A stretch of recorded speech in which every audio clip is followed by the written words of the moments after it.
اینطوری یا باید اینطوری کنیم؟ رو میز دلیل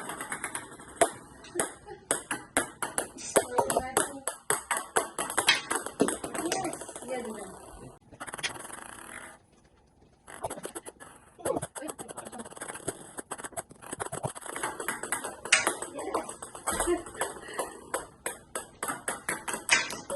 او با هم میافتاد خوب بودا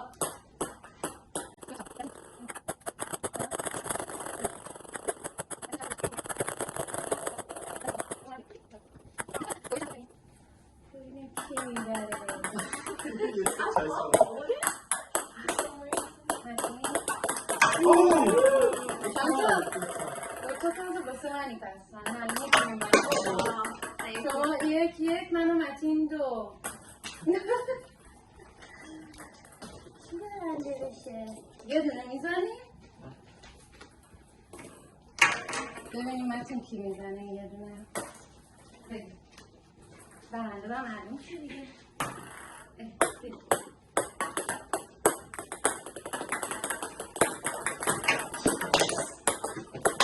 برنده شدی